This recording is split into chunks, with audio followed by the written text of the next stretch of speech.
Nós vamos estudar a sequência do livro de Mateus. Aqueles que são da igreja ou estão acostumados a vir acompanhar, sabem que nós estamos estudando sequencialmente o Evangelho de Mateus. Demos início no capítulo 10 na semana passada e hoje vamos terminar o capítulo 10. Portanto, abra a sua Bíblia em Mateus capítulo 10, do versículo 16 ao versículo de número 42.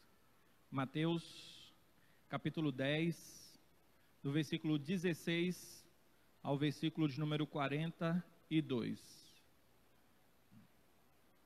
Eu vou ler esse texto, os irmãos podem acompanhar a leitura que há de ser feita. Diz assim: Eis que eu vos envio como ovelhas para o meio de lobos. Sede, portanto, prudentes como as serpentes e simples como as pombas. Acautelai-vos dos homens, porque vos entregarão aos tribunais e vos açoitarão nas suas sinagogas. Por minha causa sereis levados à presença de governadores e de reis, para lhes servir de testemunho, a eles e aos gentios. E quando vos entregarem, não cuideis em como ou o que haveis de falar, porque naquela hora vos será concedido o que haveis de dizer, visto que não sois vós os que falais, mas o Espírito de vosso Pai é quem fala em vós. Um irmão entregará à morte outro irmão, e o pai ao filho. Filhos haverá que se levantarão contra os progenitores e os matarão. Sereis odiados de todos por causa do meu nome. Aquele, porém, que perseverar até ao fim, esse será salvo. Quando, porém, vos perseguirem numa cidade, fugi para outra, porque em verdade vos digo que não acabareis de percorrer as cidades de Israel, até que venha o Filho do Homem. O discípulo não está acima do seu mestre, nem o servo acima do seu senhor. Basta ao discípulo ser como o seu mestre, e ao servo como o seu senhor.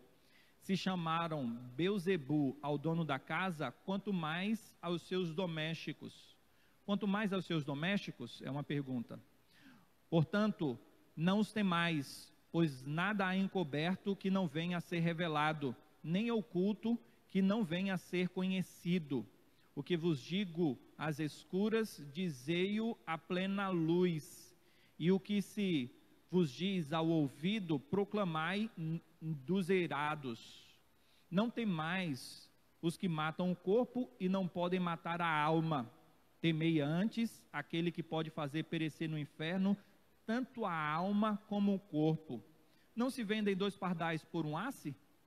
E nenhum deles cairá em terra sem o consentimento de vosso Pai. E quanto a vós outros, até os cabelos todos da cabeça estão contados. Não temais, pois, bem mais valeis vós do que muitos pardais. Portanto, todo aquele que me confessar diante dos homens, também eu o confessarei diante de meu Pai que está nos céus. Mas aquele que me negar diante dos homens, também eu o negarei diante de meu Pai que está nos céus. Não penseis que vim trazer paz à terra. Não vim trazer paz, mas espada. Pois vim causar divisão entre o homem e seu pai, entre a filha e sua mãe, entre a nora e sua sogra. Assim, os inimigos do homem serão os da sua própria casa. Quem ama seu pai ou sua mãe mais do que a mim, não é digno de mim. Quem ama seu filho ou sua filha mais do que a mim, não é digno de mim. E quem não toma a sua cruz e vem após mim, não é digno de mim. Quem acha a sua vida, perdê-la-á. Quem todavia perde a vida por minha causa, achá-la-á. Quem vos recebe a mim, me recebe. E quem me recebe, recebe aquele que me enviou. Quem recebe um profeta no caráter de profeta, receberá o galardão de profeta. Quem recebe um justo no caráter de justo, receberá o galardão de justo. E quem der a beber, ainda que seja um copo de água fria, a um destes pequeninos, por ser este meu discípulo, em verdade vos digo que de modo algum perderá o seu galardão. Oremos mais uma vez. Senhor, fala conosco, Pedimos isto encarecidamente, em nome de Jesus. Amém. Era início do terceiro século, ano 203 depois de Cristo. Existia em Roma um imperador chamado Sétimo Severo. Esse imperador era bem severo mesmo. Ele disse que todos deveriam sacrificar a ele e adorá-lo como imperador. E os cristãos, pelo fato de não aceitarem tal proposta, eram mortos nas arenas, queimados e em tantas esferas públicas. Nesta época, existiu alguns cristãos e eu gostaria de chamar a atenção para duas mulheres, uma chamada Felicidade e outra Perpétua. Perpétua, de 20 anos, grávida, se recusou a sacrificar aos ídolos e adorar ao imperador. A sua serva, Felicidade, também assim se manteve firme no evangelho e não ouviu o que os seus pares lhe falavam, que era adorar ao imperador. Até mesmo o pai de Perpétua, que na época tinha 20 anos, e pelo fato de Perpétua estar grávida, dizia para ela: o que vai ser do seu filho? Negue a Jesus, e então você vai poder criar o seu filho, você vai poder levar a sua vida naturalmente. E ela responde para o seu pai e para os seus pares, o que era comum naquela época, diante de situações como essas, pessoas fazerem declaração de sua fé.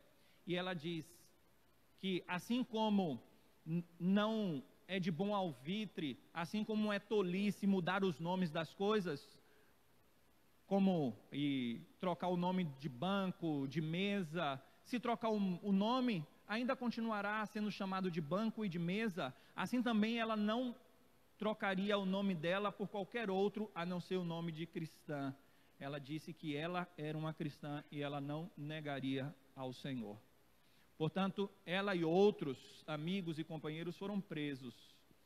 E então, ela consegue dar à luz um dia antes do seu martírio.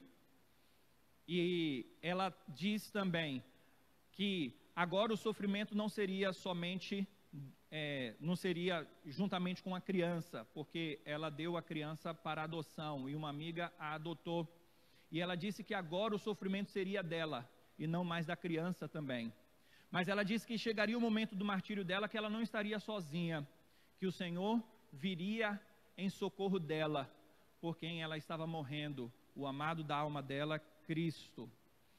E então, assim, Perpétua e Felicidade, as duas foram mortas na arena de Roma. E antes de serem assassinadas em praça pública, na arena, aos olhos da sociedade, elas foram massacradas por um boi que batia nelas, dando chifradas, até o momento em que os soldados romanos foram lá e mataram com a espada. Por que eu escolhi essa história, que é história, não é história, é um fato que aconteceu, e aconteceu não só esse fato histórico, mas muitos outros. Se vocês pesquisarem na internet ou em livros, a época cristã no Império Romano, os primeiros séculos, muitas perseguições, não precisa ir longe, é só você abrir a Bíblia que você vai ver o martírio de Tiago e de tantos outros. E a história da igreja mostra que realmente o sangue dos justos era a sementeira da igreja e muitos morreram em prol do evangelho. E eu poderia escolher muitos que foram perseguidos e massacrados por sua fé. Mas por que eu escolhi a história destas que agora, fazendo um trocadilho com o nome das duas, elas estão em felicidade perpétua mesmo? Por que eu escolhi essas duas? Em especial porque o nosso texto fala sobre martírio em vários contextos de perseguição, de morte por causa da fé, mas em algo particular e especial. porque o texto diz: aquele que ama sua mãe, o seu filho, mais do que a mim, não é digno de mim. E outros contextos em que pais, filhos entregariam os seus próprios parentes para a morte. Esse é o contexto do texto que nós lemos, e vocês devem ter ouvido atentamente a leitura que eu fiz, e nós vamos expor esse texto então hoje à noite. E eu gostaria que você mantesse a sua Bíblia aberta para que nós venhamos acompanhar a explanação e a explicação e a interpretação do texto das Sagradas Escrituras. Portanto, hoje à noite nós vamos meditar sobre o seguinte tema: estar com Cristo na missão envolve perseguição. Vocês haverão de se lembrar que o contexto desse texto, nós estudamos na semana passada, é que Jesus envia os seus apóstolos, os seus discípulos, para a missão que ele mesmo tinha, que era curar, expulsar demônios e toda aquela esfera de atuação que nós falamos na semana passada. E então agora o Senhor admoesta aqueles apóstolos quanto ao perigo e às perseguições dessa missão. Então a ideia temática do tema aqui é que estar com Cristo na missão envolve exatamente perseguição. Se quisermos ser seguidores de Cristo e estarmos na missão dele, então não há outro caminho a não ser o caminho de perseguição, de dores e de angústias. O interessante é que esta mensagem não é atrativa aos nossos ouvidos. Até mesmo pregadores, e eu digo isso não somente no campo e na esfera dos pregadores pentecostais e neopentecostais, mas até mesmo dentro da esfera dos pastores reformados, existem aqueles que acham que o estudar, o laborar em cima do texto bíblico, a boa explicação, a boa explanação vai fazer com que alguém se converta. E ele pode até ser tendencioso a pensar o seguinte: esse texto é um que vai desanimar as pessoas de seguir a Cristo. Por quê? Porque vai falar sobre perseguição, sobre morte, e ser cristão é exatamente passar por tudo isso. Então, alguns podem até pensar assim: poxa, esse texto não é tão atrativo aos nossos ouvidos. Mas o interessante em todo esse contexto é entendermos que o Senhor Jesus Cristo, ele não nos ludibria, ele não nos engana, ele fala: se quiser ser o meu seguidor, tome a cruz. É esse o caminho, é o caminho do sacrifício, é o caminho da morte. E ainda que nós venhamos pensar e elaborar sobre questões do que precisam ser ditas, nós precisamos entender que a palavra do Senhor é poderosa, e é somente através dela e através dessa mensagem que o homem se converte. Então até mesmo pessoas que não conhecem a Cristo podem, se o Espírito Santo assim agir, se converter através de textos como este. Vamos explicar então o texto. O versículo 16 já começa dizendo: eis que vos envio como ovelhas para o meio de lobos. A figura da ovelha é muito interessante, e a figura do lobo também, ovelha indefesa e o lobo predador. Imagine alguém lhe chamando e lhe convocando para uma missão, como é no caso de Jesus aqui, e ele dizendo o seguinte: olha, sabe o que é que vai vir aí? Lobo para devorar vocês. Imagine alguém lhe convocando para uma guerra, a Segunda Guerra Mundial. Os noticiários falavam como era a guerra. Você sabe que é um caminho que, se você voltar dessa guerra, será puro milagre. Imagine, na situação, a Apolo 1, que era aí a nave, o foguete que saiu da NASA em direção à Lua, e que aconteceu isso. Os astronautas foram incinerados com o fogo do foguete. Quando estavam lançando, todos morreram. Agora imagine alguém da NASA chamando você. Isso não aconteceu porque depois a segunda não foi tripulada, mas imagine alguém chamando você e falando bem assim: você topa ir na Apolo 2? A gente ia pensar: peraí, é um caminho um tanto quanto ingrato. Imagine pessoas convidando para estar em um trabalho de alta periculosidade. Olha, você vai aqui construir uma ponte onde já morreram mais 100 pessoas. Espera aí, que tipo de serviço é esse? Que tipo de trabalho é esse? O Senhor envia os discípulos, e no nosso linguajar popular, ele conta a real. Ele diz o seguinte: olha, eu estou enviando vocês, e sabe o que vocês são? São ovelhas que estão indo para o meio de lobos. E aqui o contexto era o contexto de Israel, como nós já estudamos na semana passada, que eles não deveriam ir para os gentios, mas irem precisamente para Israel. O interessante em todo esse relato é que a gente pode até se animar. Não, vamos lá, eu vou, é uma tarefa maravilhosa, proclamar o evangelho, vamos lá. Mas quando chega no dia a dia mesmo, aí a situação é outra. Inclusive, coincidentemente, eu estava assistindo um filme que falava sobre, essa semana passada, hoje é o início de uma nova semana, de um astronauta, uma tripulação, mas um astronauta em específico, né, que eles foram procurar vida, um local habitável, melhor dizendo, em um outro planeta, porque aqui na Terra já os recursos estavam escassos, a vida já não dava mais para acontecer aqui. Filme de ficção científica. E eles conseguiram ir em um outro planeta, uma nave inicial. Quando chegou lá, aconteceu alguma coisa que no início no filme não relata, mas logo depois chega alguém para resgatar. E a pessoa havia mandado uma mensagem dizendo que o planeta era ótimo para sobreviver, e a outra tripulação que chegou lá foi achando que era um planeta ótimo para sobreviver, mas na verdade não era. Ele simplesmente fez isso porque queria um resgate. E ele diz exatamente o seguinte: eu estava disposto a morrer por essa missão e sabia todos os perigos, mas quando eu cheguei aqui, eu vi que era muito diferente do que eu imaginava. Então, por mais que nós sejamos até animados por pregações, pela palavra de Cristo ou qualquer coisa, quando chegar na hora do sofrimento, a situação é outra. Mas Jesus não nos engana. Ele diz: eis que vos envio. Ele diz isso para os apóstolos, mas esta é uma palavra que também pode chegar ao nosso coração, porque todo seguidor de Cristo, na missão de Cristo, vai sofrer perseguição, de uma natureza ou de outra. Então nós estamos marcados para sofrer, e o próprio Senhor Jesus disse aqui no texto, e nós lemos, que aquele que quiser ser um discípulo do Senhor deve tomar a cruz, negar a sua vida, e nós vamos falar inclusive sobre a renúncia da própria vida, que é a morte. E então, nós temos a figura da ovelha e a figura do lobo. Imagine você como um policial e o seu superior dizendo o seguinte: olha, você vai entrar na favela. Você vai entrar alerta.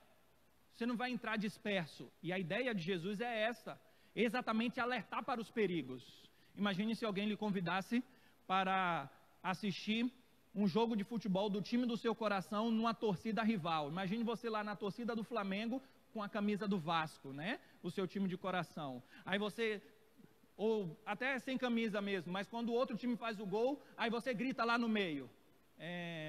Ou então, alguma reação você não pode ter.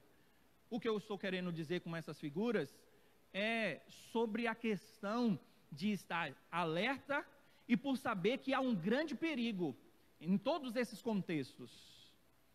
É como a mãe que vai enviar o seu filho para o primeiro dia de aula no colégio, e o coração dela fica apertado, e ela fica pensando: eu tenho que advertir meu filho, olha, tem um pessoal lá do fundão, não tem nada contra o pessoal que está aí sentado no fundo, né? Mas no colégio normalmente é assim que acontece. Tem um pessoal lá do fundão que, olha, meu filho, eles conversam demais, brigam, e mamãe está aqui com o coração apertado, mas eu tenho que lhe enviar para o colégio. E é a vida é assim. Ele só vai aprender, a criança só vai aprender diante dessas circunstâncias. Mas a mãe adverte: olha, se comporte, faça isso, faça aquilo outro. A criança precisa aprender, depois de enviada pela mãe, ser instruída quanto às dificuldades que estão por vir. A mensagem do Evangelho é fantástica, magnífica, mas ela também é odiada. Ela é odiada. As pessoas não gostam da mensagem do Evangelho. E o interessante é que ninguém ataca algo que não é ameaçador. Nós sabemos disso. Existe até um ditado para relatarmos esse fato: ninguém bate em cachorro morto. As pessoas só atacam aquilo que incomoda. E quando nós olhamos para o cristianismo, por que o cristianismo, dentre todas as religiões do mundo, é a mais atacada? Por que tantos cristãos morreram? Você já se fez essa pergunta? Por que, se você chegar na sua universidade, Se você estudar numa universidade, você falar bem assim, eu sou budista, o pessoal vai olhar assim, e se pudesse ser um emoticon, ia até brilhar um coraçãozinho do olho, ia bater assim, pulular, e as pessoas iam falar bem assim, pluralismo, coisa maravilhosa, tem uma fé diferente, eu quero conhecer. Agora, se nós falarmos que somos cristãos, nós seremos motivo de chacota, as pessoas nos chamarão de retrógrado, as pessoas apontarão um dedo para a gente e haverão de nos ridicularizar em meio à classe, e isso pode ser partindo até mesmo do professor. Por que será que o evolucionismo ataca tanto o criacionismo? Essa teoria, por que será que na esfera secular há tanto ódio contra os cristãos? Você já se fez essa pergunta? É porque a verdade ela é atacada mesmo, é porque a verdade incomoda, é porque o evangelho sempre será perseguido, como o próprio texto que nós lemos fala, se perseguiram ao Senhor e se chamaram ele de Beelzebu, quanto mais nós. Então nós precisamos entender que isso é natural, isso é comum, e um verdadeiro cristão há de passar por isso na sua vida pública. No nosso texto, Jesus está enviando os seus apóstolos e os seus discípulos para uma missão. E na missão dele, nós somos incluídos na perspectiva da missão dele. Então a ideia é que adentramos na missão do Senhor Jesus e todas as esferas que cabiam a Cristo na missão dele, também haverão de nos acompanhar. Então, se nós participamos da missão do Senhor, por que não participarmos também dos seus sofrimentos e de perseguição? Assim como faríamos as obras que ele fez no contexto, porque ele diz para os apóstolos, vocês vão curar enfermos, expulsar demônios, leprosos, vocês vão fazer tudo isso. Então, e o contexto anterior, no capítulo 9, no finalzinho, fala que Jesus estava fazendo isso, e no comecinho, no capítulo 10, fala que Jesus fazia isso e que ele deu essa missão, porque só essas coisas ficariam dentro da missão e não os sofrimentos. É ilógico. Então a ideia é que nós participamos da esfera e da glória de Cristo no céu e de todas as coisas positivas, mas também participamos dos sofrimentos dele. O ódio está no simples fato de entendermos que a natureza do reino de Cristo o reino de Cristo, a natureza é antagônica à natureza dos reinos dessa terra. As pessoas odiarão porque é exatamente o oposto. O mundo está em trevas e exatamente vai trazer conflito para o verdadeiro evangelho e perseguição. Nós temos duas lições nesse versículo 16 que inicia o nosso texto. A primeira lição é que o Senhor é quem nos envia. E se Ele nos envia, duas coisas nós precisamos entender aqui. A primeira delas é que Ele nos envia sabendo qual é o preço da missão. Ele não nos envia sem saber o que vai acontecer. Alguém pode enviar para uma guerra ou para o espaço, como eu falei, dentro das figuras, mas não sabe o que vai acontecer dentro dessas esferas de atuação. Isso pode acontecer no nosso contexto, mas no contexto de Jesus não, é por isso que ele adverte. Então, tudo o Senhor sabia muito bem. E o segundo aspecto é que se ele sabe, até mesmo o que está por vir, é porque nada escapa do controle de Deus e nada escapa do controle de Cristo. Então, tudo está dentro do plano do Senhor. Quando ele envia, ele sabe tudo que nós vamos passar dentro do envio dele. E aqui, nós já podemos sair da figura da ovelha e da figura do lobo e cairmos nas duas figuras de outros animais que aparecem logo na sequência. Agora já não é mais ovelha, já não é mais lobo, mas serpente e pomba. Vocês precisam ser espertos, sagazes, astutos como a serpente. Se você passar em algum contexto de floresta ou até no Parque Sesama ou em qualquer lugar onde você vê uma cobra, você não vai ver uma cobra lá meio dispersa, sem saber o que está acontecendo. Se você estiver próximo e ela lhe avistar, ela vai preparar para o bote, ela vai ficar de olho. Ela é esperta, é essa sagacidade. Vocês estão sendo enviados como ovelhas, mas vocês precisam estar atentas. Vocês precisam estar atentos, como ovelhas atentas. Agora, não sejam sagazes no aspecto maligno. Pelo contrário, sejam simples como as pombas. Sejam como as pombas Uma figura que foi usada aqui, e muito interessante, é que é como se nós fôssemos uma serpente sem o veneno. É essa a ideia. Espertos, sagazes, mas sem a maldade. Porque há um risco muito grande da pessoa que é esperta, que é atenta, a aproveitar e se adiantar para fazer aquilo que é ilícito. É mais ou menos como o apóstolo Paulo, que quando estava diante dos imperadores, diante dos líderes romanos, ele se defendia, ele dizia, olha, e diante dos soldados e tudo mais, ele diz, olha, eu sou cidadão romano, você não pode fazer isso não. Ele tinha a esperteza natural, ele se defendia, mas ele não usava dessa esperteza como um pretexto para pecar. Então, ser simples como a pomba é exatamente ter a natureza da pureza que os cristãos precisam ter. Mas isso não quer dizer que nós devemos ser tapados ao ponto de sermos levados, batidos, em todos esse contexto que é um contexto de perseguição, e viver sofrendo sem entender que precisamos nos defender, mas não com as armas erradas, mas defender a nossa fé e defender a nossa vida. É por isso que inclusive o texto diz que se vocês forem perseguidos numa cidade, saiam dessa cidade e vão para outra. Então, é dentro desse ponto que nós precisamos entender as palavras do Senhor Jesus. Essas figuras podem ser pertinentes no contexto onde há uma perseguição física. Alguém pode dizer isso. Mas e no nosso contexto? Nós temos as aplicabilidades, como algumas que eu já falei aqui.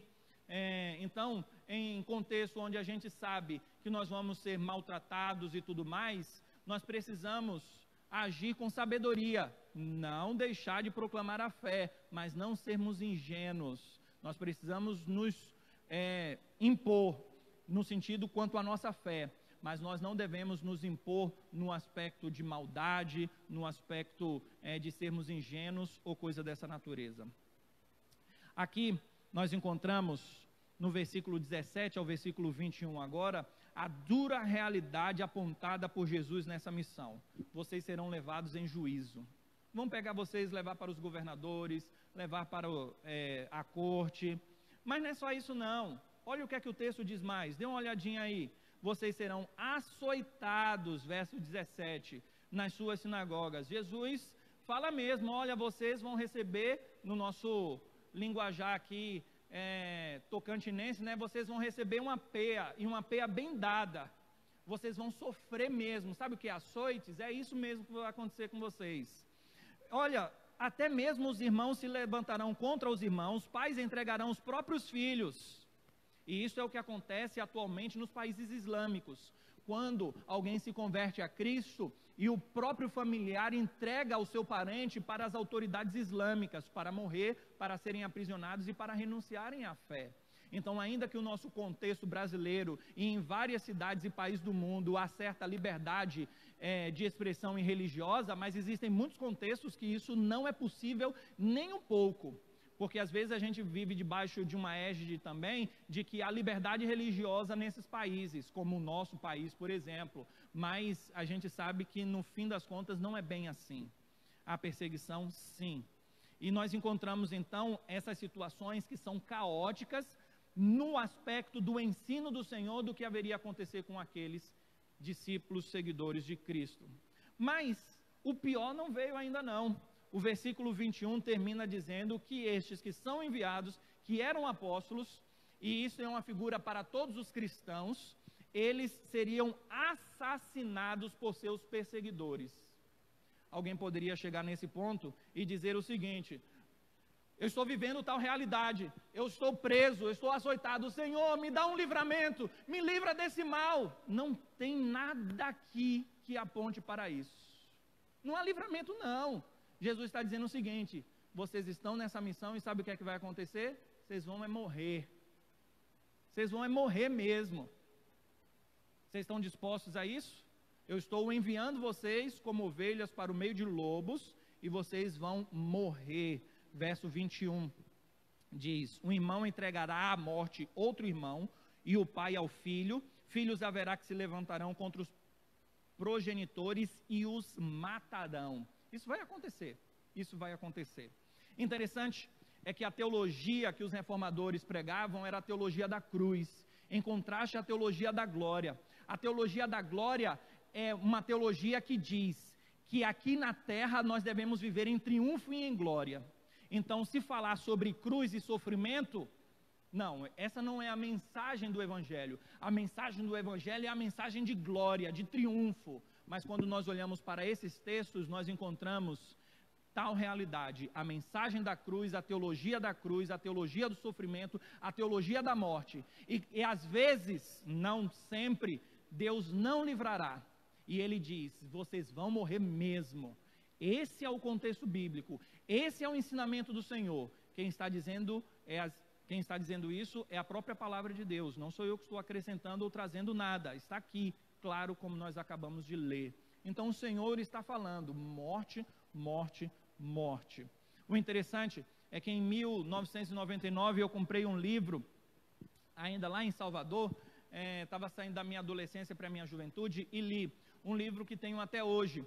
O nome do livro é Torturado por Amor a Cristo, do Richard Wurmbrand. Ele diz que na sua terra natal, ele é um romeno, ele, por causa da cortina de ferro, por causa do socialismo, por causa do comunismo, ele foi preso por 14 anos, e ele viveu 9 metros abaixo do chão, do solo, em lugares, e ele era um pastor, e ele pregava em igrejas subterrâneas, e ele foi escondido do mundo, e o mundo fazia pressão para que libertassem ele, e ele vivia lá numa solitária, não tinha contato com ninguém, ele não via cores. Ele relata isso nesse livro, um livro muito famoso e um best-seller. Inclusive depois, quando solto, ele ainda foi nos Estados Unidos, deu testemunho, e a história dele é muito famosa. Isso logo depois da Segunda Guerra Mundial, quando a União Soviética espalhou o comunismo ali no leste europeu. Então ele vai relatar que ele era pendurado como carne mesmo, de cabeça para baixo, e as pessoas batiam nele, e não só nele, mas em outros colegas dele, e ele balançava, tamanha a força das pancadas. Quando ele estava diante do presidente dos Estados Unidos, ele mostrou as cicatrizes dele, e ele relata que, no livro, que ele era colocado juntamente com vários companheiros numa cela refrigerada, e o médico ficava de olho. Depois de um tempo, quando percebia que a camada de gelo já estava cobrindo a parte do corpo e a pessoa já estava quase falecendo, o médico dava ordem para o soldado tirava e deixava o camarada aquecendo. Depois, quando ele aquecia e já estava bem, pegava de novo e colocava. E assim fazia sucessivamente até a pessoa morrer. Ele disse que, enquanto ele estava vivo, que quando ele abria o refrigerador da casa dele, ele não conseguia sentir o frio do refrigerador da casa dele. Tamanho trauma ele ficou diante dessas perseguições. E as pessoas, os soldados, pediam que ele entregasse os outros cristãos, e ele não abriu o bico. Quando nós pensamos em países onde isso acontece hoje ainda, o Estado Islâmico e tantos outros contextos, nós podemos dizer e saber que realmente isso acontece ainda hoje em dia. E acredito que há de acontecer ainda por muito tempo, até a volta do Senhor. Versos de número 24 a 25, nós encontramos aqui nessas expressões uma ideia fantástica. Não é algo que nos surpreenda as perseguições. Muitos ficam perguntando: Senhor, por que isso está acontecendo comigo? E o próprio apóstolo Pedro disse que, olha, o fogo que vem para provar vocês, não se surpreendam com isso não é nada assim sobrenatural, está acontecendo uma coisa diferente, olha, é algo assim inusitado, nunca aconteceu. Jesus está dizendo o seguinte, nos versos 24 e 25, olha, o discípulo não está acima do seu mestre, nem o senhor acima do seu senhor, basta ser igual. Se chamaram Beelzebul, dono da casa, quanto mais os domésticos. Isso é natural, não se admirem. Vocês não estão vendo que eles estão me chamando do próprio Satanás? Depois que eu curo, eles estão dizendo que eu sou o príncipe de Beelzebul, eu faço isso em nome do príncipe de Beelzebul, porque eu estou fazendo bem. Se estão falando isso de mim, se estão me perseguindo, quanto mais vocês. Então não se admirem quanto a isto, quanto a esse fato. Se fizeram isso com Jesus, a pergunta é: por que nós devemos achar que com os seguidores de Jesus tem que ser diferente? Porque a gente tem que chegar e ficar falando bem assim: ah, coitadinho de mim, perdi meu filho, perdi minha mãe, não mereço esse sofrimento. Por que, Senhor, isso aconteceu comigo? Lógico que a dor, e eu não estou nem falando de sofrimento por causa de Cristo, isso são sofrimentos naturais da vida. É porque nós brasileiros vivemos num contexto de conforto tão grande que, se falar sobre perseguições físicas, a gente nem sabe o que é isso, nem muito menos eu. Mas a gente fica exatamente nessa autocomiseração: por que isso aconteceu comigo? Ah, Senhor, eu quero saber. E o Senhor Jesus está falando o seguinte: olha, se essas coisas aconteceram comigo, quanto mais que vocês, não se admirem com isso. A ideia simples é que nós não devemos achar que há algo de errado com nossa fé ou com Deus quando as coisas não vão da forma como nós achamos que deveríamos ir, de bem, tudo tranquilo, mil maravilhas. Então a gente não deve achar que porque perdemos o emprego, porque alguém nos mandou embora porque nós somos cristãos, ou coisa dessa natureza, que Deus não nos ama, ou que tem alguma coisa errada, coisas dessa natureza. Não. Nós precisamos entender que estar com Cristo na missão é passar por privações, por sofrimentos e por perseguições. E a grande realidade, meus amados irmãos, peguem isso aqui, que quanto menos nós sofremos perseguições, mais a nossa vida mostra que nós não estamos no caminho correto. Porque a própria palavra diz que aquele que quer viver uma vida piedosa vai sofrer perseguição.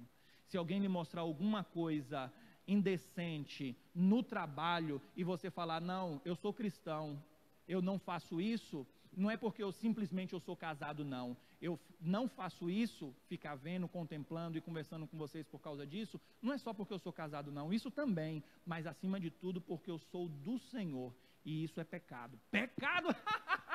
Pecado! Ah, e por aí afora vai. As pessoas ridicularizam porque servimos ao Senhor Deus. Quando missionário da Junta de Missões Nacionais, eu convidei um pastor norte-americano, missionário, entre os índios, aqui no Tocantins, e ele foi falar sobre missões na igreja.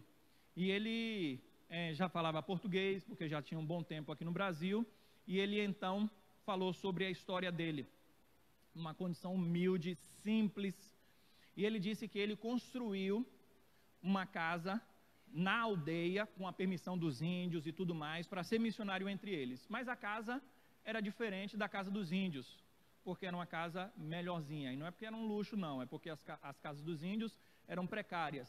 E simplesmente o cacique falou bem assim: olha, a sua casa agora não é mais sua, é minha.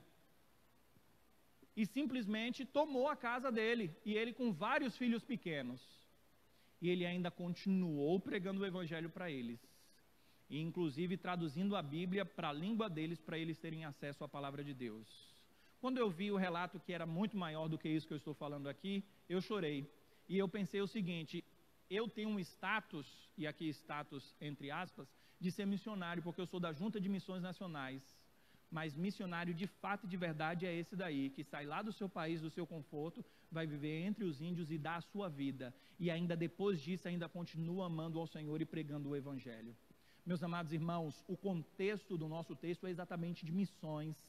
É um contexto em que o Senhor envia para pregar o evangelho. Então o sofrimento aqui está associado ao fato de levarmos a palavra de Deus em lugares onde nós seremos rejeitados. É esse o contexto do texto. E é isso que nós não podemos perder como foco. E os missiólogos, eles têm razão quando eles dizem que nós precisamos sair para pregar o evangelho. E quando nós não pregamos o evangelho, nós criamos problemas. E muitos problemas, porque nós ficamos ensimesmados dentro da nossa própria esfera e não entendemos que morrer e sofrer por Cristo faz com que nós venhamos viver o evangelho de forma profunda. E essa é uma grande realidade. Quanto menos nós sofremos por causa de Cristo, menos nós damos valor ao cristianismo. É por isso que Deus, ele é fantástico e ele sempre trabalha com essa dupla realidade: a glória que está por vir, mais associada ao sofrimento. Então, o que eu quero dizer, e o que o texto está dizendo, é que ser um seguidor de Cristo e estar na missão com Cristo implica em sofrimento. É isso. Não há outro caminho a não ser esse, o caminho do sofrimento.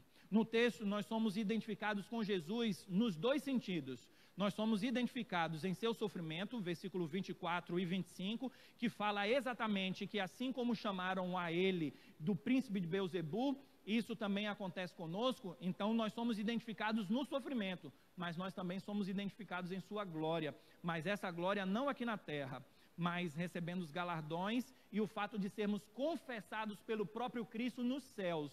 Porque aqueles que confessarem a Cristo na terra, em meio a sofrimentos, o próprio texto diz que o Senhor nos confessará diante do Pai. Esse é um verdadeiro cristão. Haverá uma confissão do próprio Cristo quanto à nossa fé e quanto à nossa vida cristã. Portanto, sofrer pela causa de Cristo é sinal de que pertencemos a Cristo. E se não sofremos por causa de Cristo, há indício de que talvez jamais tenhamos pertencido a Cristo. Identificados em seu sofrimento implica em sermos identificados em sua glória.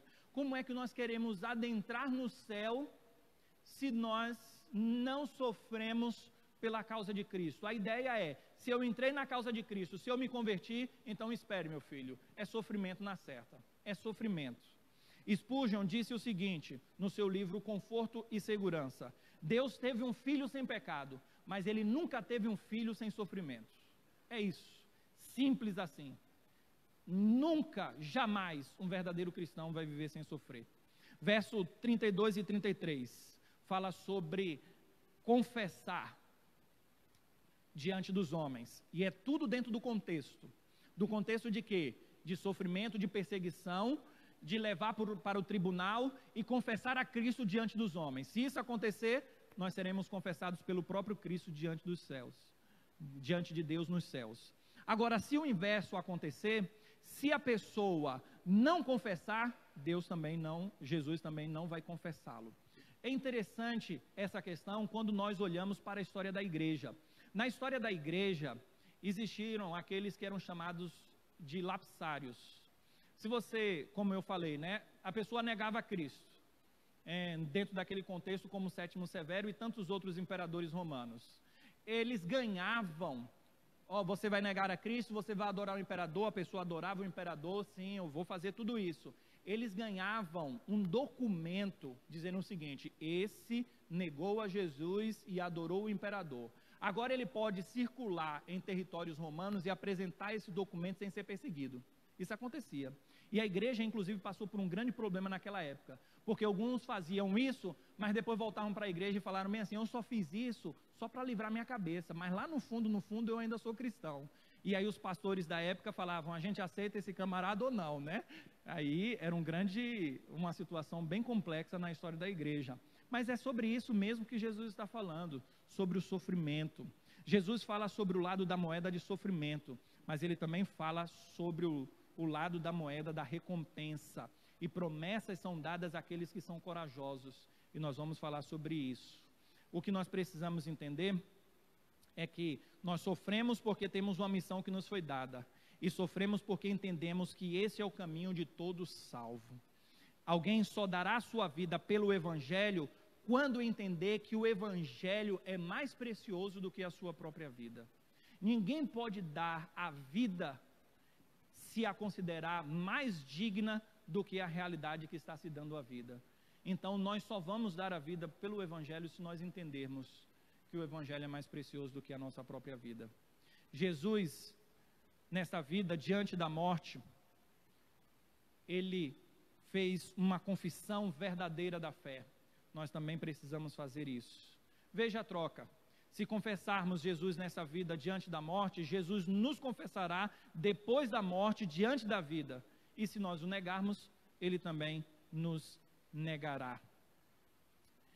O próprio versículo 38 e 39, mais adiante, diz que aquele que quer perder a vida vai ganhar, e aquele que quer ganhar a vida vai perder.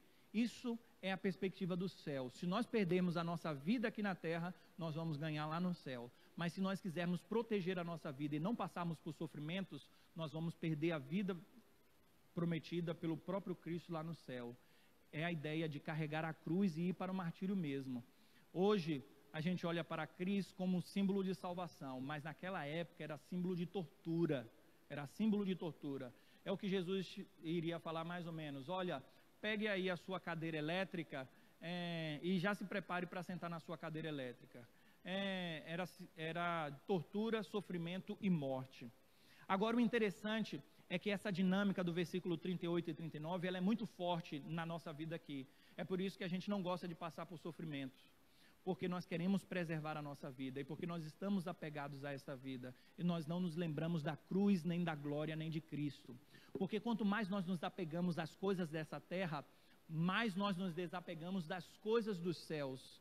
Quanto mais nós nos apegamos à vida nessa terra, mais nós nos desapegamos das coisas dos céus, da vida no céu. Agora, o inverso também é verdadeiro. Quanto mais nós nos apegamos com as coisas dos céus e com a vida do céu, mais nós nos desapegamos das coisas dessa terra. E para nós pouco importa se nós morrermos por perseguição ou morrermos por outra causa. Sabe por quê? Porque no final das contas, todos nós haveremos de morrer de fato e de verdade.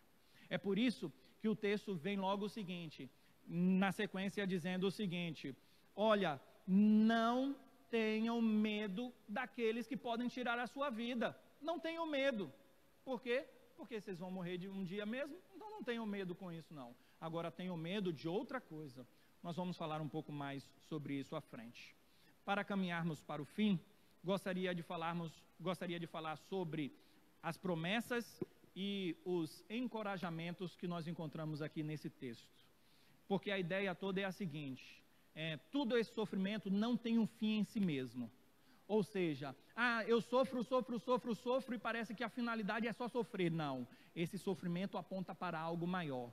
E é aqui que tem o encorajamento do Senhor e também as promessas. A primeira delas, nós encontramos no versículo 19 e 20, é de que nós seremos assistidos diante do sofrimento. Quando Jesus diz que eles não deveriam se preocupar com o que falar, porque o Espírito Santo estaria com eles e haveria de levá-los a falar aquilo que eles precisavam dizer. O que isso quer dizer? Que eles estão sendo assistidos pelo próprio Deus, pelo Espírito Santo, em momentos como este.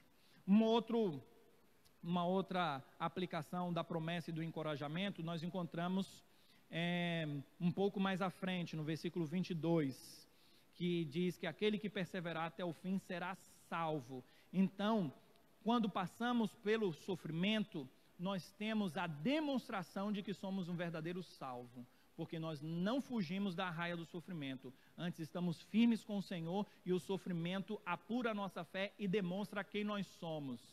Então, não é a perseguição que vai fazer com que você seja um cristão, mas a perseguição e a sua firmeza na fé vai demonstrar quem de fato você é, se você é um verdadeiro cristão. E aqui tem uma retroalimentação: será salvo naquele grande e glorioso dia.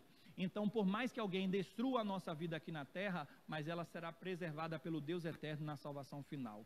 Terceira aplicação de promessas e de encorajamentos: o Cristo que nos enviou vai voltar. É isso que nós encontramos no versículo 23.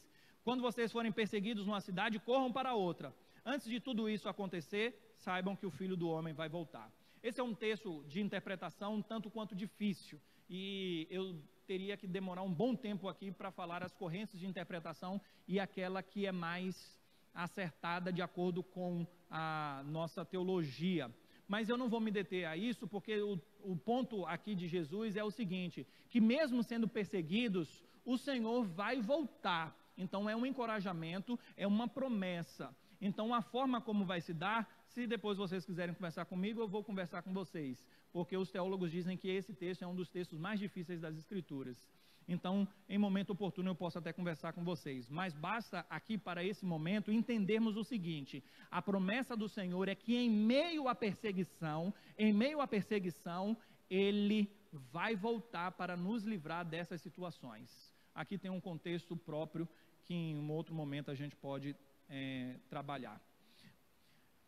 Esse ponto 4 aqui que eu coloquei, ele é fantástico, que é o versículo 26 e 27, que diz assim: aquilo que é feito em oculto não vai ficar encoberto, não tenham medo, porque vai ser revelado. é fantástico esse ponto, sabe por quê? Porque em meio ao sofrimento alguém pode pensar bem assim, poxa, tudo isso me aconteceu, ninguém sabe, eu contei aqui de felicidade de perpétua, mas existem tantos cristãos que morrem ao redor do mundo que ninguém nem fica sabendo, que são injustiçados, e isso pode desanimar alguém. Como é que eu vou seguir a Cristo se eu vou morrer e se ninguém nem vai ficar sabendo, se vai ser...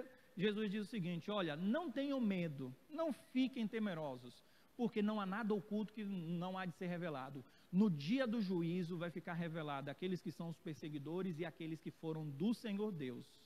Então, até as perseguições que nós enfrentamos nas universidades e em qualquer contexto, não desanime, porque naquele grande e glorioso dia, o Senhor há de separar aqueles que são e aqueles que não são do Senhor. Todos os fatos serão esclarecidos. É isso que o texto nos aponta, exatamente dentro do contexto de confessar diante do Pai e tudo mais. E isso deve inclusive nos encorajar a falar, porque alguém pode pensar bem assim, olha, então eu vou ficar calado, mas o texto diz, olha, nada há oculto que não vai ser revelado, por isso, preguem nos eirados, falem, aquilo que eu falo no ouvido, que eu falo só para vocês aqui, falem para todo mundo, escancarem, coloquem abertamente o Evangelho para que todos saibam.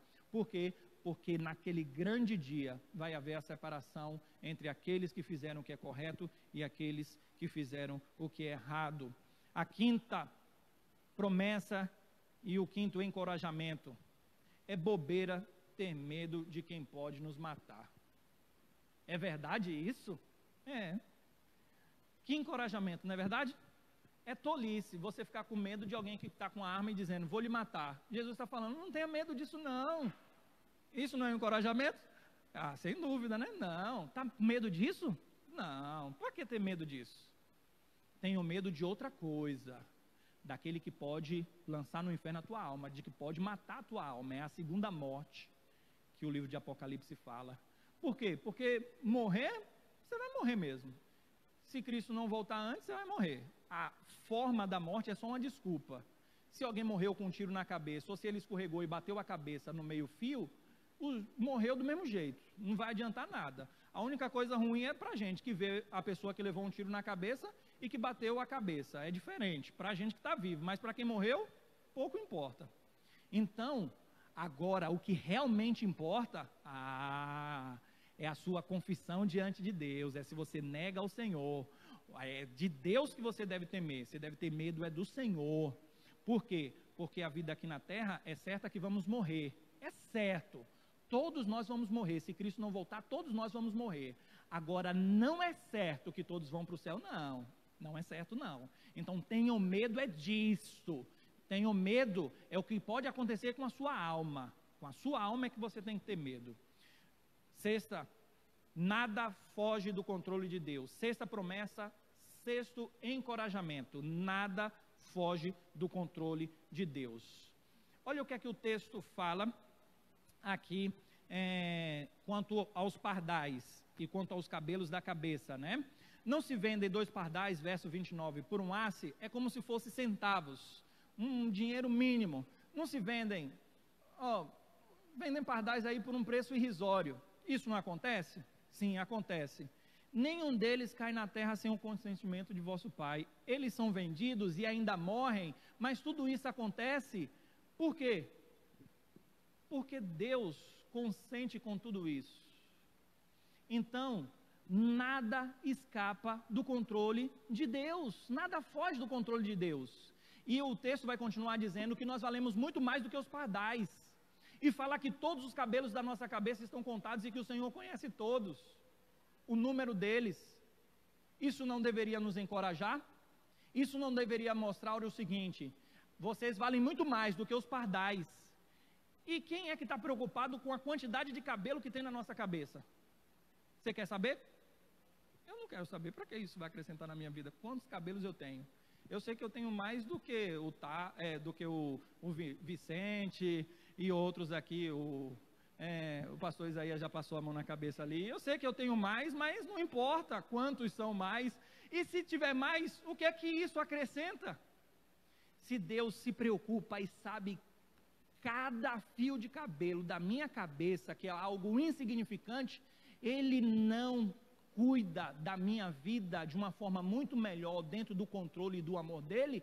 É certo que sim. Se Deus controla as coisas insignificantes, por que ele não controlaria a nossa vida em meio à morte, em meio ao sofrimento?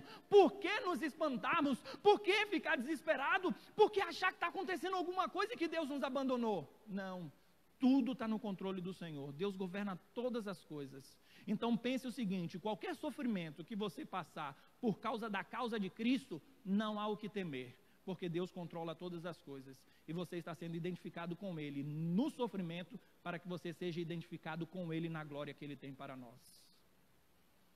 Por fim, o galardão, verso 40 a 42, fala que há recompensas para aquele que receber os enviados de Cristo. Então, é certo que haverá recompensa também para os próprios enviados de Cristo. A vinda de Jesus, como diz o próprio texto, não foi para trazer paz, mas para trazer a espada. Lógico que a gente precisa entender isso dentro do contexto de que a vinda dele envolve sofrimento. E quando o texto está falando isso, ele está mostrando que o contexto é exatamente da perseguição dos que são da própria casa. Os inimigos são os da própria família, no sentido de que os mais próximos, quando não são convertidos, haverão de nos perseguir, porque eles são próximos. É a ideia de que eles serão os primeiros a não gostar da nossa postura e os primeiros a nos entregar. Talvez você já tenha experimentado isso, você se converteu e a sua família lhe abandonou. Isso acontece. E o texto diz, como nós lemos, que a vinda de Jesus põe filho contra pai, filha contra mãe e nora contra a sogra. Eu costumo dizer que Jesus não precisava vir para colocar a nora contra a sogra, né? Isso já acontece naturalmente. Mas lógico que é apenas uma forma jocosa para dizer que nas nossas relações humanas nós temos problemas, mas muitos problemas no seio da família virão porque nós servimos a Cristo. A questão aqui, como o próprio texto mostra, é que nós devemos amar mais a Cristo do que a nossa própria família. E o interessante é que quanto mais nós amamos a Cristo, e por isso a figura da Perpétua que eu usei, que não ouviu o conselho do pai e ainda amou ao Senhor mais do que o seu próprio filho que nasceu, é dentro da perspectiva de que quando nós mais amamos ao Senhor, quando nós colocamos Deus em primeiro lugar, aquilo que vem em segundo lugar não é diminuído, mas é aumentado. Agora, aquilo que nós colocamos em primeiro lugar, que não é Cristo, tudo nós vamos perder e a nossa própria vida será destruída por completo. Nós não vamos amar a Cristo como deveríamos amar e nós não vamos amar a nossa família nem nada como deveríamos amar. Porque a grande verdade é que só há satisfação e só há beleza no viver quando nós vivemos para aquele que nos criou e para aquele que nos salvou. Há um censo atual, já de 2019, das missões Portas Abertas, que afirmam que há 2 bilhões de cristãos no mundo atualmente. 2 bilhões de cristãos. E que 245 milhões são perseguidos no mundo inteiro. Perseguidos no sentido da fé, conforme o texto. Não é perseguido em universidade, não. É perseguido fisicamente, mortos. Em países que são fechados, como a Coreia do Sul, como na própria União Soviética. O censo das missões Portas Abertas coloca os 50 países mais fechados do mundo. E nesse ano, a União Soviética, não, a Rússia, né, foi inserida como um local onde é fechado para o Evangelho. O Putin não quer que cristãos estejam lá e estão expulsando missionários. Então, nós estamos encontrando, ainda no tempo presente, tais realidades. O nosso coração deveria pulular cada vez mais em prol do Evangelho, para a promoção do Evangelho e para que o mundo conheça Cristo. Quando pensamos sobre esses aspectos, nós vemos que nós estamos numa zona de conforto e precisamos sair muito da nossa zona de conforto. Ouvimos sobre a natureza do sofrimento e isso deveria nos levar a entender que o mesmo é natural e inevitável na vida do cristão. Um rapaz chegou para o pastor e falou assim: pastor, por que quando eu era do mundão, eu não sentia sofrimento, dor, não tinha problema, eu sentia que não tinha problema nenhum? Por que isso acontece? O pastor simplesmente voltou para ele e falou o seguinte: porque morto não sente nada, simplesmente isso. Você já viu morto sentir alguma coisa? agora você é vivo em Cristo Jesus. É por isso que você sente a perseguição, a dor e a angústia. Diante da missão, que virá perseguições, nós não devemos fraquejar na caminhada, devemos olhar para a cruz e para Cristo. Quando nós olhamos para Hebreus 12, nós encontramos toda a carta aos Hebreus como um encorajamento para que os hebreus, os judeus, não abandonassem a fé em meio às perseguições e não voltassem para o judaísmo. E depois, no capítulo 11, o escritor da carta faz um apanhado sobre aqueles que se mantiveram firmes na fé, viram as promessas de longe, mas morreram pelo evangelho, pelas promessas, profetas e tudo mais. E no capítulo 12 diz que, ainda que essa nuvem de testemunhas estejam rodeando-nos, mas nós devemos olhar firmemente para o autor e o consumador da nossa fé, que em troca da alegria que lhe estava proposta, a glória no céu, ele suportou a ignomínia, o escárnio que ele sofreu na cruz. Então nós devemos olhar para Cristo e colocar a nossa fé e o nosso coração no Cristo da cruz. É isso que nós precisamos fazer, se nós quisermos permanecer firmes na fé. E se Deus não poupou o próprio Filho, que era sem pecado, a pergunta é: por que nós devemos achar que Ele tem que nos poupar dos sofrimentos e das angústias? O interessante é que quando nós olhamos para esse contexto de sofrimento e de não aceitar o sofrimento, ou questionar, ou fraquejar, a pergunta é: se nós sabemos que somos cristãos, e essa verdade é uma verdade bíblica, e se a gente está estudando a Bíblia, a gente sabe que é assim, por que nós desanimamos na caminhada e sofremos? E aí eu vi um post do Tim Keller no Instagram dele, que dizia o seguinte: Senhor, na sua oração ele diz assim, é uma oração: Senhor, eu me preocupo porque eu esqueço de sua sabedoria, eu me ressinto porque esqueço de sua misericórdia, eu cobiço porque eu me esqueço da sua beleza, eu peco porque me esqueço da sua santidade, eu temo porque me esqueço de sua soberania. O Senhor sempre se lembra de mim, ajuda-me a me lembrar do Senhor. A ideia toda é esta: nós fraquejamos porque nós não meditamos na palavra e não nos firmamos nessa verdade, porque se essa verdade falar ao nosso coração constantemente, nós vamos ficar firmes, porque nós nos lembramos de Cristo, da cruz e do que Ele sofreu por nós.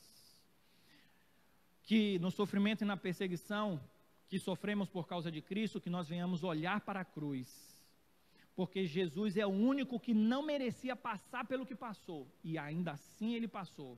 Então por que achar que deveria ser diferente conosco? Isto deve nos motivar a passar pelo sofrimento. Se Cristo passou, nós também vamos passar. O interessante é que eu estava no seminário e um amigo meu, seminarista, pregou no sermão de prova, e depois, quando termina o sermão de prova, os professores criticam para avaliar e para fazer com que ele aprenda. E um dos professores acabou, na sua palavra lá, dizendo o seguinte: existiram muitos que sofreram mais do que Jesus. E ele estava falando isso, e me faltaria tempo para falar, além de Perpétua e Felicidade, de tantos que sofreram em um contexto de angústia mesmo, como por exemplo John Bunyan, que foi preso porque não tinha uma licença para pregar e viveu 12 anos na cadeia. Me faltaria tempo para falar sobre Justino Marte, que morreu martirizado, e tantos outros, como Jim Elliot, que foi morto pelos índios no Equador, e tantos outros, David Brainerd e tantos missionários. Mas não falta tempo para falar sobre esse aspecto de Cristo. E então o outro professor meu se levantou e corrigiu o professor que havia dito que muitos missionários e muitas pessoas haviam sofrido mais do que Jesus. E quando o primeiro falou, eles queriam dizer o seguinte: que Jesus carregou a cruz, que Jesus foi açoitado, mas teve pessoas que sofreram fisicamente muito mais do que Jesus. Era essa a intenção dele. E então o outro professor disse o seguinte: eu discordo. Por quê? Porque todo tipo de sofrimento que nós passamos, nós sofremos por merecer. Porque nós somos pecadores e miseráveis. Agora Cristo foi o único que nunca fez nada de errado, nenhuma gota de erro na vida dele, e ele foi ultrajado e massacrado. Isso é uma ofensa e um sofrimento muito maior. Portanto, meus amados irmãos, na nossa caminhada de fé, nós não devemos olhar para as nuvens de testemunhas, nem para todas essas pessoas que eu falei aqui. Sabe por quê? Porque ainda que nos incentive, e não há problema nenhum em falarmos isso, mas no momento do sofrimento, não vai ser David Brainerd, não vai ser Jim Elliot, não vai ser nenhuma dessas pessoas que vai vir lhe socorrer. É o próprio Cristo que sabe o que é padecer em sofrimento, e é Ele quem vem em nosso socorro. É por isso que os nossos olhos precisam estar somente nele. Vamos ficar em pé. Eterno Deus, a palavra do Senhor é viva e eficaz, e a mesma não volta vazia. Assim como a mesma foi registrada há séculos atrás, a mesma hoje é proferida no mundo inteiro. Eu falo o mundo inteiro porque muitos ouvem esta mensagem, muitos ouviram, e esta mensagem é uma mensagem já difusa, já difundida na nossa terra, no nosso planeta. Mas ainda assim, ainda há muitas perseguições, ainda há muitos corações duros, mas ainda assim a urgência de pregar o Evangelho é algo que precisa acontecer nas nossas vidas. Que esse ano de 2019 a nossa igreja possa viver, Senhor, cada vez mais o sentido dessas palavras e também da pregação do Evangelho, da proclamação do Evangelho, que nós possamos sair para evangelizar, falar do amor do Senhor para aqueles que se perdem. Queremos, ó Deus, dar a nossa vida pelo Evangelho. Ajuda-nos para que essa seja uma oração sincera, não só minha, mas de todos que aqui estão. Que venhamos ter avidez por conhecer a Tua palavra, por amar ao Senhor. Se nós nos ressentimos com tanta facilidade, é porque nós nos esquecemos que o Senhor foi ultrajado, cuspido, esbofeteado, e ainda assim o Senhor orou por aqueles que perseguiam ao Senhor. Ensina-nos, ó Cristo, a olhar para a cruz, a olhar para o Evangelho e seguir a Jesus da mesma forma como o apóstolo Paulo disse: sede meus imitadores como eu sou de Cristo Jesus.